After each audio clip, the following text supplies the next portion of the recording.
Pois é, Rodrigo, deixa eu embalar por aí, até para também não fazer uma live tão gigantesca. E aí, creio eu que você tem horário também, e depois para o pessoal assistir demora, se os senhores concordam, demora muito, né? Rodrigo, tem classe dominante na Rússia? É uma pergunta. 2, existe classe dominante na Rússia ou oligarcas da moda anos 90 que são oposição ao Kremlin de Vladimir Putin? E 3, aí eu acho que é mais fácil responder. Qual é o papel das estatais de energia que foram recuperadas pelo Putin para a economia russa? A impressão que dá de fora e de longe é que elas são centrais. Fazendo uma comparação. O papel do quê? Da Gazprom, Lukoil, Rosneft, o complexo de energia, que aí depois vai ter capital financeiro, vai ter banco, vai ter um monte de subsidiária. Enfim, são 3 perguntas complementares, só vou repetir para depois a gente não se perder, né? 1, quem é a classe dominante russa, né? Se ela manda mais que elite dirigente, eu creio que não, mas eu queria ver a tua opinião. 2, se ela pode existir à margem, uma revelia ou em oposição ao Kremlin. E 3, qual é o papel das 3 empresas de energia que são de maior parte de controle estatal para a economia russa contemporânea?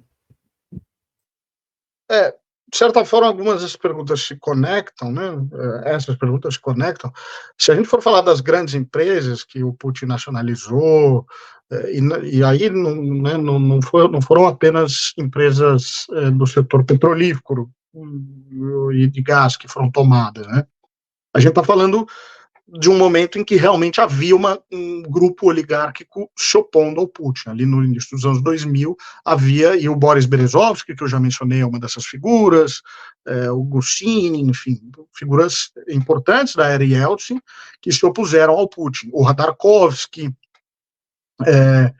e essas figuras foram aos poucos, né, exiladas, enfim, condenadas. O Khodorkovsky ficou na prisão, depois que foi solto foi embora para o Ocidente, o Berezovsky foi embora para o Ocidente, o Gushinin, se não me engano, foi embora para Israel, enfim.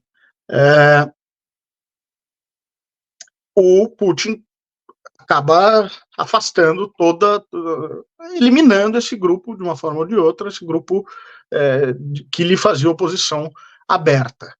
E ele aproveita nesse momento para, né, porque o Estado russo assume o controle. O Khodorkovsky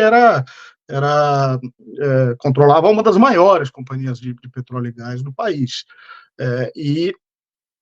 E essas companhias são liquidadas, são aos poucos engolidas pelos grandes conglomerados, e hoje a Gazprom é uma força, né, essencial para o modelo, para o sistema econômico da Rússia.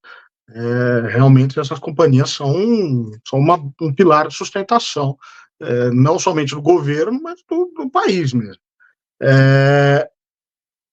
Hoje em dia, nós não temos oligarcas que se oponham abertamente ao Putin. No início do conflito, a gente houve uma crítica ou outra. Houve aqueles que deixaram a Rússia, um grande oligarca foi para seu país natal, Uzbequistão, enfim, alguns saíram daqui, mas nenhum se opôs assim abertamente. Houve algumas críticas e eles acabaram tendo que se enquadrar. Teve gente que perdeu dinheiro, né, claro, diante das sanções teve gente que perdeu muito dinheiro, mas eles ficam na linha, quer dizer, eles estão na base e ninguém se afastou muito, não. O controle tem sido mantido aí rígido sobre essas figuras, algumas das quais devem a sua posição e tudo mais a essas mudanças da década de 2000, ali, a partir do momento que o Putin subiu ao poder.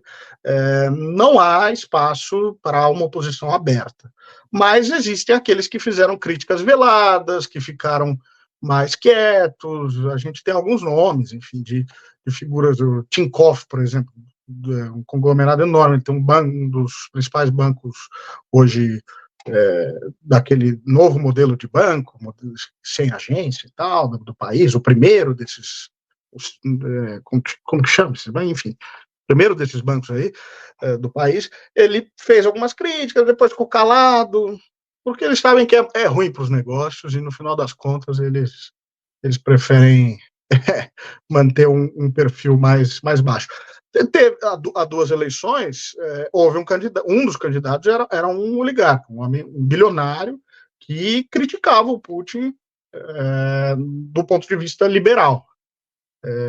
Então, houve espaço aí, mas depois da guerra, realmente o espaço de oposição aberta e realmente crítica, ele é muito reduzido, muito reduzido.